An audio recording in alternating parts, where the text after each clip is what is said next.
이 시간 우리들에게 주실 하나님 말씀 찾겠습니다. 시편 128편 1절입니다. 여호와를 경외하며 그의 토에 행하는 자마다 복이 있도다. 아멘. 이 시간 말씀의 제목은 하나님을 경외하라입니다.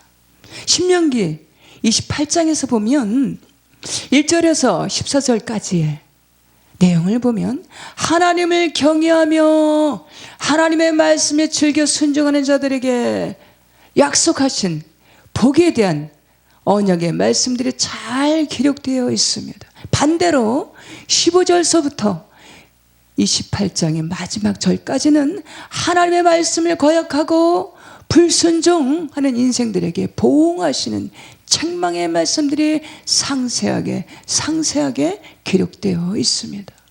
하나님을 경외하고 하나님의 말씀에 즐겨 순종하는 사람은 복되게 하시고 은혜와 평강으로 역사하시며 자손들이 잘 되게 하시고 사업도 형통케 하시는 것을 볼 수가 있습니다.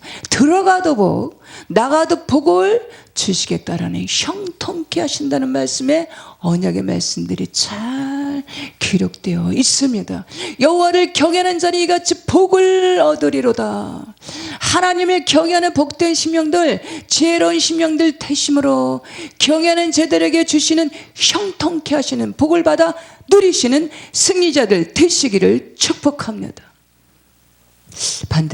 그러나 반대로 하나님의 말씀을 거역하는 심령들에게는, 불순종하는 심령들에게는 건강도, 가정도, 사업도 흔들리게 된다라는 사실입니다. 하나님을 경외하며 살아가는 삶으로, 하나님의 말씀 중심, 예배 중심으로 하나님의 영광을 위하여 살아갈 때 절대 넘어지거나 쓰러지거나 망하거나 수치를 당하지 않게 하시고 은혜와 평강 가운데 승리자들로 풍성하고 아름다운 열매 맺는 삶으로 이끄시고 승리케 하시는 것을 믿으시기 바랍니다. 사계절이 있는 우리나라는 삼면이 바다로 둘러싸인 우리나라는 해마다 태풍과 폭풍이 있습니다. 그러나 폭풍이 몰려와도, 태풍이 몰려와도 절대 흔들리지 않는 나무가 있는데 그것은 뿌리가 견고한, 나무 뿌리가 깊은 뿌리 내린 나무입니다. 이와 반대로 뿌리가 깊지 않은 나무는 어느 순간 보면 그 태풍과 폭풍에 어느 순간 휩쓸리고 뽑히고 만다라는 것입니다. 우리 삶도 때로는 어느 순간에 시리에 빠지고 지치고 낙심할 때도 있지만 하나님을 경외하며 믿음의 뿌리가 깊게 내린 사람은 넘어져도 엎드러지거나 쓰러지거나 낭망하지 않습니다. 6번 넘어져도 7번 일어나게 되어 있습니다. 넘어지되 아주 엎드러지지 않는 것은 여호와께서 붙드심이라. 옥스퍼드의 유명한 역사학자 아놀드 토인 박사는 이 지구상에 21개의 문명 가운데 19개의 문명이 파괴되고 마지막엔 2개만 남는다라고 말했습니다. 그것은 무신론과 유신론의 역사인데 결국엔 무신론의 신과의 대결이라고 하였습니다. 이것은 지구상의 수많은 이방 신들이 다 소멸하고 하나님 말씀을 가진 자들만이 남게 될 것이다 라고 말했습니다. 이 지구상에서 가장 가치 있고 소중한 것은, 참되고 진실된 것은, 그것은 바로 하나님을 경외하는 믿음입니다. 믿음의 결국은 곧 영생이니라. 디모데후서 4장 말씀에 내가 선한 싸움을 싸우고 나의 달려갈 길을 마치고 믿음을 지켰으니, 믿음은 계속해서 성장해 가야 하고 믿음은 지켜야 하는 줄 믿습니다. 에베소서 4장 말씀, 우리가 다 하나님의 아들을 믿는 것과 아는 일에 하나가 되어 온전한 사람이 이루어 그리스도의 장성한 분량에 충만한 데까지 이르려니. 믿음의 성장은 이만하면 됐어, 섰어, 이루었어 라는 것은 없습니다. 아는 것과 믿는 것에 하나 돼서 장성한 분량에 이르라 라는 것입니다. 에베소서 4장 말씀에 그리스도의 십자가의 그 사랑의 깊이와 높이와 길이를 깨닫고 계속해서 성장해 가는 것입니다.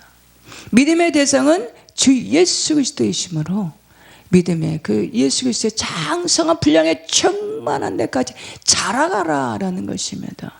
장성한 분량에 충만한 의미는 끊임없이 자라가라라는 것입니다. 두렵고 떨림으로 구원을 이루어가라라는 것입니다. 믿음의 대상 예수 그리스도는 이 불완전한 세상, 죄악된 세상에서 쉬지 말고 끊임없이 성장해 가라. 예수 그리스도의 장성한 분량에 이르기까지라는 의미입니다.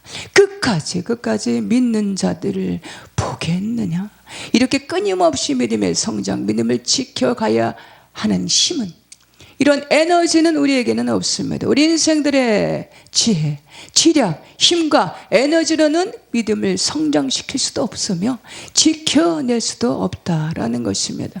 스가랴서 4장 말씀에 만군의 여호와가 말씀하시되 이는 힘으로도 능으로도 되지 아니하고 오직 나의 신으로 되느니라. 창세기 12장 말씀에 보면 여호와께서 아브람에게 이르시되 너는 너의 고향 친척과 아버지 집을 떠나서 내가 내게 보여줄 땅으로 가라. 내가 너로 큰 민족을 이루고 내게 복을 주어 네 이름을 창대하게 하리니 너는 복이 될지라. 너를 축복하는 자에게는 내가 복을 내리고 너를 저주하는 자에게는 내가 저주하리니 땅의 모든 족속이 너로 말미암아 복을 얻을 것이니라 하신지라. 여기서 복에 대한 말씀이 두 번이나 반복해서 언급되어 있는데 그 첫 번째 복의 의미는 복을 주시겠다라는 의미입니다. 두 번째 복의 의미는 복이 되시겠다, 되게 하겠다, 복이 되게 하겠다라는 의미를 담고 있습니다. 이 말씀을 해석하면 예수 그리스도를 믿음으로 복을 받는다라는 의미입니다. 복 중에 복은 하늘의 복, 신령한 복, 믿음의 복, 영적인 복인 줄 믿습니다. 요한 3서 말씀에 보면 사랑하는 자요, 내 영혼이 잘됨과 같이 범사가 잘되고 강건하기를 내가 원하노라.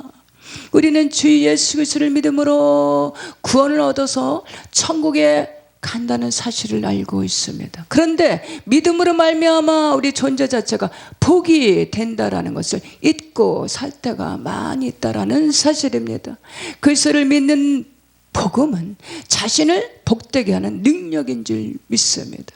복음은 자신을 가치 있게 하는 능력, 소중하게 하는 능력, 이 세상을 믿음으로 이기고 승리케 하는 잘되게 하시는 하나님의 능력인 줄 믿으시기 바랍니다. 하늘의 별처럼 바다의 모래알처럼 수많은 사람들 중에서 대략 68, 70억이라는 세알일 수 없이 수많은 인류 중에서 너는 내 것이야, 너는 내 것이라 지명하여 우리 부르신 목적은 복의 근원을 삼기 위해서 부르셨다라는 사실입니다.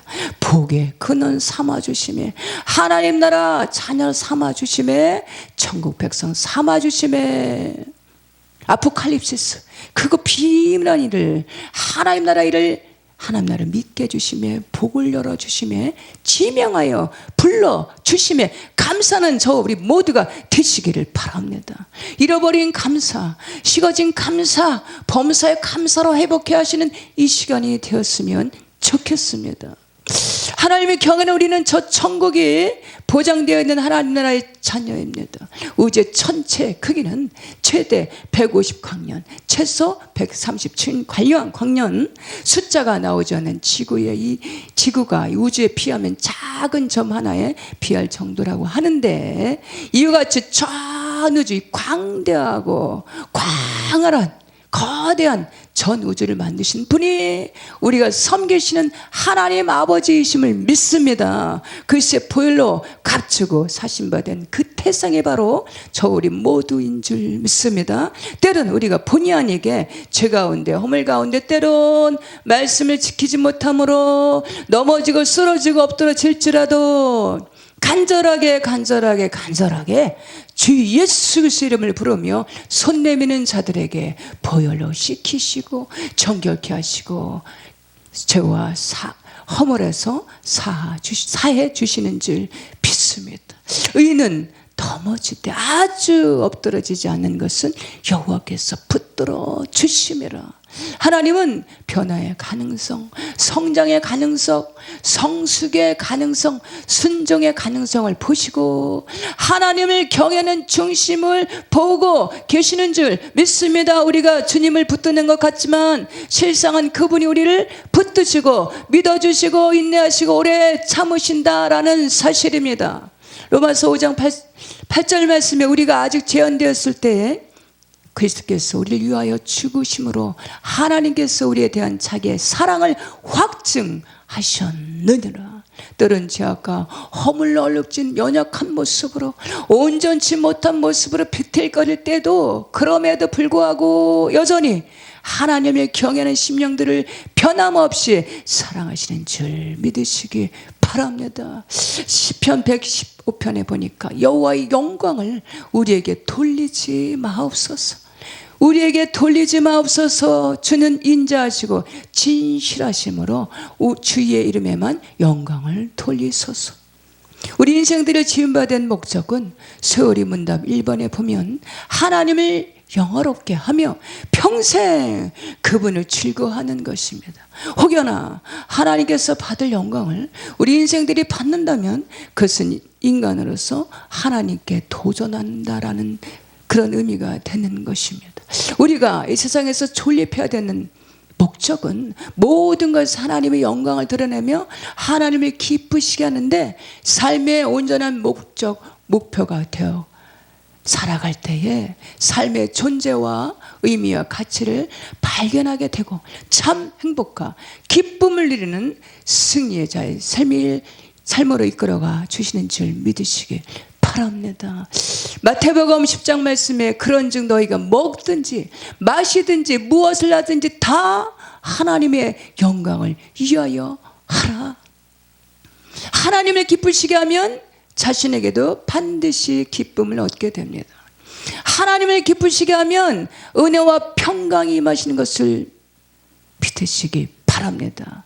하나님의 영광을 위하는 삶은 때론 자신에게 손해가 있고 때론 힘겹고 지칠 때도 있지만 하나님을 경외하는 삶의 열매는 반드시 좋은 열매를 맺게 하시는데 그것은 보람과 가치와 풍성한 삶의 열매를 맺게 하신다라는 사실입니다.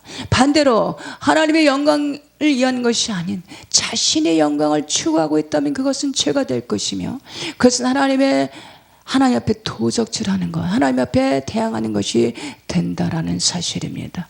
마태복음 7장 말씀에 그날에 많은 사람이 나더러 이르되 주여 주여 우리가 주의 이름으로 많은 능력 권능을 행하지 아니하였나이까 하리니 그때 내가 너희를 도무지 알지 못하니 불법을 행하는 자들아 내게서 떠나가라 하리라. 예수 이름으로 귀신을 쫓아내고 예수 이름으로 병을 고치고 권능을 행하면 죽도록 헌신하며 죽도록 충성하였는데 주님은 나는 너를 도무지 모른다라고 하신다라는 사실입니다. 그것은 모든 능력과 권능이 하나님의 영광을 위해서 위함이 아니라 자신의 영광을 위하여 자신의 유익을 위하여 행하였기 때문입니다. 이 시간 우리들의 삶의 그 모든 목적과 계획이 하나님의 영광을 위한 것인지 혹여 우리 어느 순간부터인가 신분이 아닌 인본을 추구하는 자신의 영광을 위하는 인본을 향하여 가고 있는 것은 아닌지 우리 자신을 돌아보시는 성찰하시는 이 시간 되었으면 좋겠습니다. 사람은 외모를 보거니와 나 여호와는 마음의 중심을 보느니라. 우리 외모는 삶에 하나님의 영광을 위하여서 계획과 뜻과 목적을 두시는 하나님께서 알아주시는 기억해 주시는 칭찬받으시는 인정받는 승리의 삶을 살아가시는 지혜로운 심령들로 하나님의 영광을 위해서 향하는 우리 모두가 되시기를 소망합니다. 나에게 건강 있는 것 주님 일하라 전 것인데 나에게 지식 있는 것 주님 일하라 준 것인데 아멘. 인간의 최대 행복의 삶은 하나님을 경외하며 하나님의 영광을 위하여 살아가는 것이 행복한 최대의 삶인 줄 믿습니다. 그것은 항상 기뻐하는 것이고 쉬지 않고 기도하는 것이고 범사에 감사하는 것입니다. 이는 그리스도 예수 안에서 너희를 향하신 하나님의 뜻이니라. 하나님의 영광을 위하는 것은 절대 긍정인 줄 믿습니다. 시편 50편에 보면 감사로 제사를 드린 자가 나를 영화롭게 하라니 그의 행위를 옳게 하는 자에게 내가 하나님의 구원을 보이리라. 말씀 한 구절 읽고 마치겠습니다. 너희는 먹든지 마시든지 무엇을 하든지 다 하나님의 영광을 위하여 하라. 아멘.